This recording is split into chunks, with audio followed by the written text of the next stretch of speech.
Right, it's 6:30, so we'll begin. First of all, the usual fire evacuation procedures. There are no fire alarms scheduled for this evening, therefore if the fire alarm sounds, please evacuate the building immediately. The fire exits are located at the rear and side of this room. Go down the stairs and meet in the War Memorial Park. Next, to note that the open proceedings of this meeting are webcast. Could you all please switch off your mobile phones or turn them to silent? Thank you. And apologies for absence. I've received apologies from Councillor Hussey and Councillor Regan and Councillor Reid, and I believe Councillor Reid has a substitute who hasn't yet arrived. Is that all? Yes? Thank you very much. Any conflicts of interest? Nope. No urgent items. Next, to confirm the minutes of the meeting held on the 18th of November. Agreed? Thank you. I'll sign them afterwards. Member and public participation upon issues contained. It's a very, very short agenda, but we do have Mr. Dinning speaking at the appropriate time.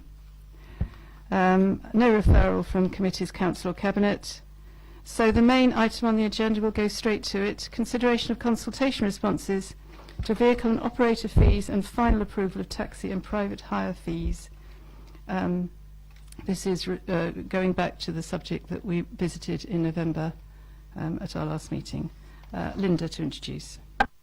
Thank you. Good evening, everybody. Members will recall I brought the fees to this committee in November, which is the usual time of the year. And at that time, we had just had some advice that some of the taxi fees really ought to have gone through Cabinet. So the decision was made to refer them on to Cabinet. The Section 70 fees went to Cabinet in January, and at that time we received different legal advice to say they didn't need to go to Cabinet. But during that process, we had reviewed the fees slightly just to bring them in a bit tighter to the 2% required in the budget strategy. So the fees were different that went to Cabinet by small amounts. In fact, they were slightly lower in many places.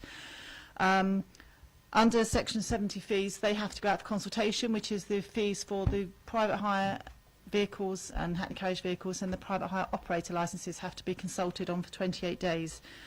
After Cabinet approved the fees that I'd put through there, the fees are advertised for the period 13th of February to the 13th of March. On the 13th of March, at the final hour, we did receive objections to those two fees. There were 21 objections. They were all identical, and they were attached. They are attached to the report at the Appendix 2. I've only submitted one copy rather than 21 pages all the same.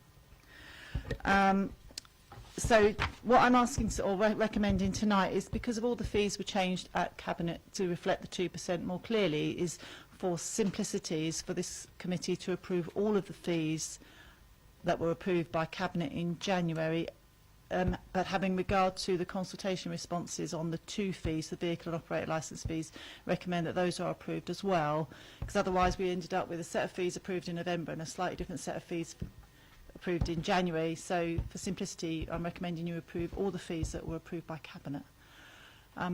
If there are any questions, I'm happy to take them, but that sort of sets out the reason we're here, because we've had an objection. Thank you. Councillor Frankham. We've not done a fundamental review because we're waiting for this legal case to come in, but have we started the process, because you can still work out what the costings are, so that when we finally get this legal challenge sorted, we're hitting the road running, not starting from then? Yes, we're well on the way. As you can see at paragraph 3.9, actually paragraph 2 under 3.9, when the licensing team were under an efficiencies and savings review for a period of about 2 years, going back to last year, we undertook some quite detailed time recording, and we realigned the posts of the officers and the job descriptions of the officers carrying out different licensing tasks, so that we could specifically see who was doing what, and we pushed a lot of the work down to the lower grades. By doing that and allocating the time recording figures based on pay grade and time spent, we were able to reduce the net cost of the service by £56,000, as it says at section 2 on page 3. This council were at one stage subsidising the taxi and private hire service to the tune of over £100,000 a year, and because of the detailed time recording that we did, we reduced that subsidy down to £48,000 a year from this year. So we felt that we'd achieved quite a lot. There is still a subsidy, and depending on the outcome of the Hemmings case, which says whether we can charge for enforcement or not, if we can't charge for enforcement, there will always be a small net cost to the council because we can't recover enforcement costs from the licensing fees. If the Hemmings case says we can, then there is a potential for us to recover the cost of that from the fees, and at the same time, depending on the wishes of the council, we should be reducing this net cost down to zero. So there is still a net cost to the council for the fees, but we have reduced that down by £56,000 in the last year because of the detailed time recording. And go back to your original point, sorry to labour it, you are aware we've entered into the shared service. We've got the time recording that we did before. We're looking at aligning the posts very similar, in a similar way at heart to what we do at Basingstoke. We'll conduct new time recording as the shared service develops, and to come back to this committee by November with a much more detailed figures on each individual licence cost. Does that help? So basically, yes, a lot of the work's done. We're literally just waiting for that, and then there's a small bit of work to get the report done. Okay, I'm happy with that, thanks. Any more questions? Yes, Councillor Jones. Thank you. It's just on the same thing. We need. Well, you're right where you're coming from is the cost of it, but my concern is that, and I did read in the paper that other councils do it different ways, so there's different costs. But surely in that exercise, should we be looking at some of the lower costs in lower councils, what they're doing to what we're doing in real terms? Because obviously if we can keep the costs down for the taxi drivers, then the cost of fares and everything else can stay down. Yeah, just going back to that, the difficulty is when we compare ourselves with other councils, we're comparing eggs with bananas or eggs with apples, because the way local government finances are calculated, they don't always do it the same way. We get charged by all the other departments in the council that have an impact on the production of a taxi licence. We get a charge from the contact centre for taking the calls. We get a charge from finance for doing the billing. We get a charge from the policy team for looking at policy. And so all that has to go against the taxi and private hire budget because it's a cost to the licensing service. When we've compared ourselves with other local authorities, the recharges are done very differently. So it is almost impossible to compare us with, say, Test Valley or Winchester, because the way the charges are allocated to each department are very different, and we've never really quite got to the bottom of it. But we're satisfied that we are much closer to achieving an exact figure for a taxi licence or a vehicle licence, and by the end of this year we'll be much clearer, particularly with the shared service, where we hope to see a saving. So perhaps as a council we should look at the broader picture. I mean, obviously it's not something you can do. Could I just ask, you say on page, that section that you were talking about at 3.9, you say that you're proposed to undertake a costing and report back to the committee by December of this year.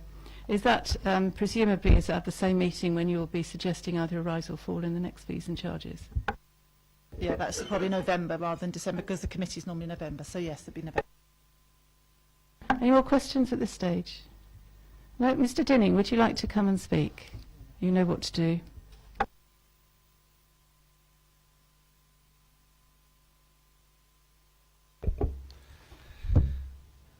Okay. Obviously 21 objections were received. All District, Alpha, Elite and Oakview station cars all have an owner and driver representative on a new private hire association which we're forming. During this process, licence fees were a common concern. These operators and others have raised the objectives. Since 2012, we've been promised differing dates for cost analysis. Now a report back of December 2015, but that's been reviewed to November. Can the officers please provide an outline of the work, timescales, and confirm there won't be any other conflicts that will stop that project from going ahead? If this slips again, there won't be any data available in 2016-2017 fees. Freedom of Information requests previously said no data was available. That seems to differ in the report. Can you please make that available to the association via my email address? Service improvements with those departments with training could reduce costs. Why can't reception consider providing a checking validation service? That's been promised for some years now.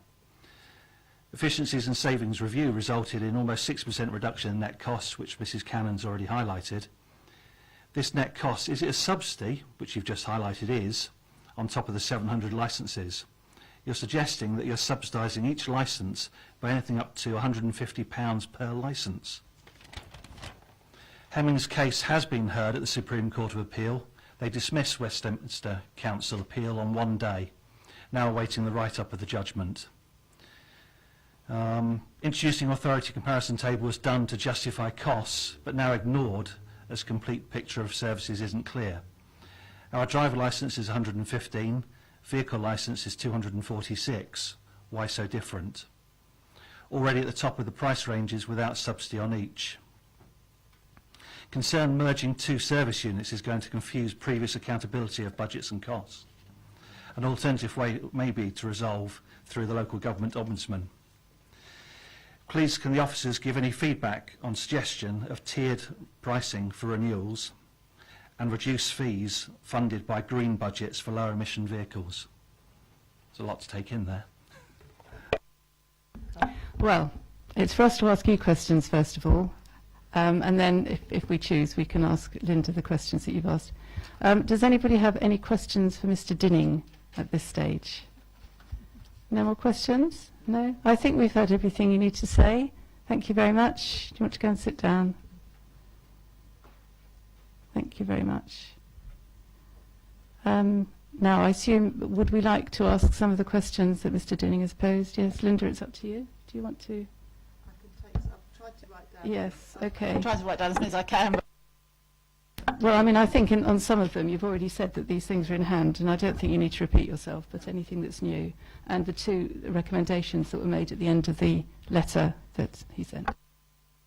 going back to the tiered costing, and that's something we're definitely looking into because we're trying to streamline the process in order to reduce the cost of the renewal, because we think there should be a reduction in the cost of renewal.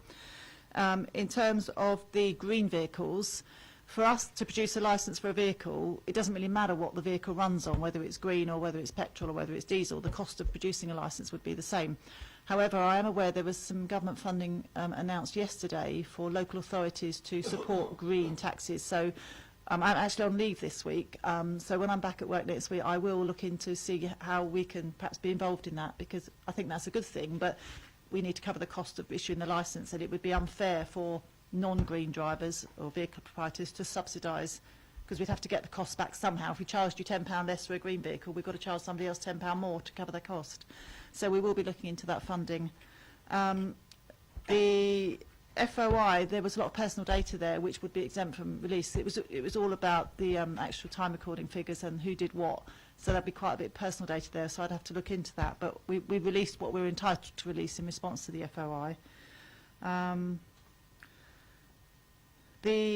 Your question about the net cost or subsidy is the cost of the service. It's not just the cost of producing a licence, it's the cost of dealing with calls, dealing with complaints, the cost of the paper, the cost of the printing machines, the cost of the desk we sit at. That all forms part of the cost of the licensing service, which we have to recover. So at the moment there's still a cost to the council. Whichever way you look at it, it could be a subsidy or a cost, but it costs this council £56,000 to £48,000 to run the taxi and private hire licensing, not the broad licensing service, just taxi and private hire. And that's what we want to try and bring down. And clearly, if when we get the final Hemmings determination, if it says that councils can't charge for enforcement, then a decision needs to be made that if we're going to do enforcement, for whatever that is, whether it's complaints, allegations that come in regularly, that time has to be covered somehow, and if we can't charge it through the licence fee, then the council has to accept that there will be a pot, much like there is now, that will cover the officer's time carrying out enforcement. But we're waiting for that much awaited outcome of Hemmings. Does that cover everything, I think? Thank you very much. Yes, Councillor Frankham. There's one question he asked about people on reception desk, if they can do a check-in service. I just wondered if you can comment on that. Yes, I'm happy to respond to that. We've been hoping to introduce that for some time. The infrastructure at the reception has what's held us up there. There's a new booking bag system installed, but it's not quite working the way we need it to. But we are hoping, we've been trying to get that in place for a year, and it is still part of the plan, but we need to get reception working right to give the girls the capacity to do it. Thank you very much. Thank you, Mr. Dinning. I think we've heard what you need to say. Any discussion on this? Do we need some discussion? Anybody got any comments to make? No? If not, then I think, if you'll allow me, I think I'll move from the chair that we accept the figures as revised by Cabinet. But this is obviously, as we know, on the understanding that we'll get much more information the next time the fees and charges are reviewed. And yeah, we'll have a little bit more to go on then. But are we generally agreed, therefore, that we will accept the revised fees and charges as mooted by Cabinet? Yeah, I'll second it. Okay, thank you. Yes, we need to raise our hands. Yes, everyone agreed. Thank you very much. And thank you, Mr. Dinning, for what you said.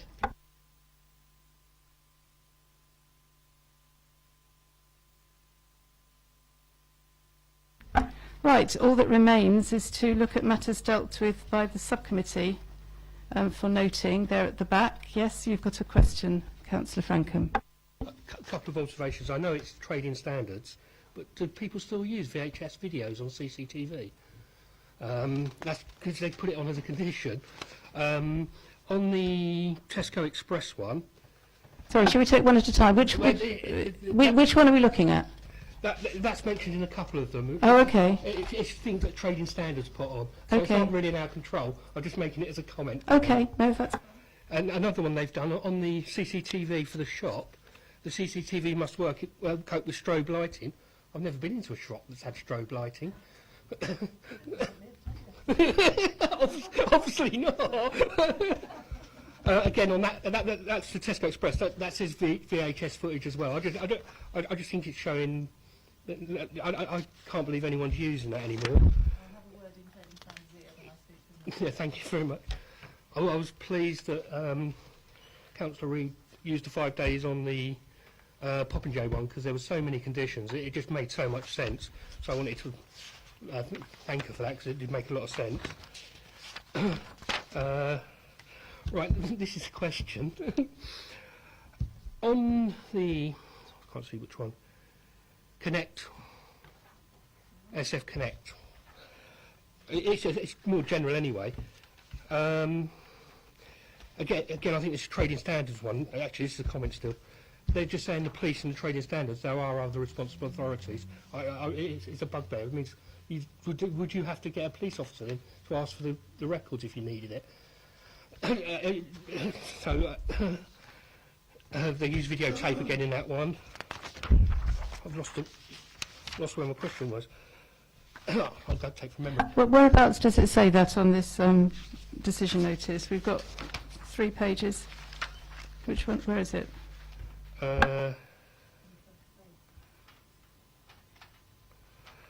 On the first page, under training records will be kept. This will be kept available for inspection by police officer or training officers on request.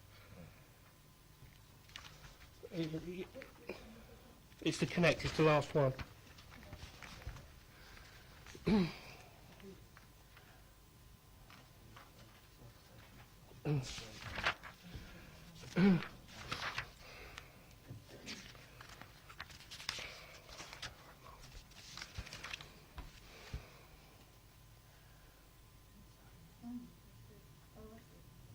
Yeah, and they're just so that I'll put everything out so you can answer it all in one.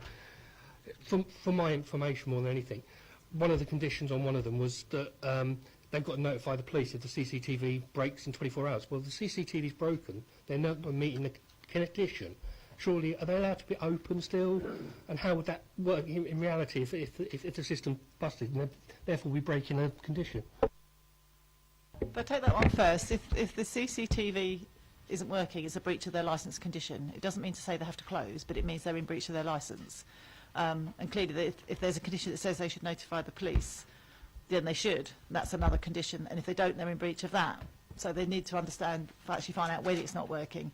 So then it's up to us to decide if it warrants a prosecution or a warning or whatever. So yeah, it's a breach of a licence condition rather than not being open. They can continue to open, but in breach. Just going back to the earlier point, yeah, I think they're quite valid points about trading standards. These hearings were as a result of objections that were received but were resolved by mediation. Under the hearings regs up until now we've had to come before a subcommittee to ratify that decision.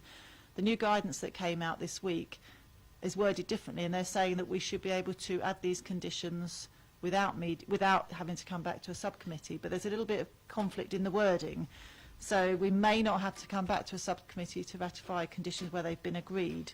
But I will need to be speaking to legal for clarification on what the guidance really means. It looks like we don't have to, whereas in the hearings regs we're very clear that we did have to up till now. This is part of the Deregulation Act that received Royal Assent just on Monday. So we'll be seeking clarification on that. So we may not have so many of these coming back to subcommittees just for ratification. But I will go back to trading standards on the points you've raised. Are there any points of wording that we've used that you would think that would, for instance, I know you don't like the word may, it should be will. Is there anything in these that you need to pass back to us? I think probably, one thing I quite like to do is ask for a little debrief once everything's all done and dusted, so that we can hear some advice from Linda and the team where it could have been done differently. So probably better to do that on an ad hoc basis rather than do it in committee. But I appreciate you're a man of detail. Actually, it's very helpful in subcommittees to have you. Okay. Any other comments or questions regarding those reports? No. Okay. In that case, the meeting is closed.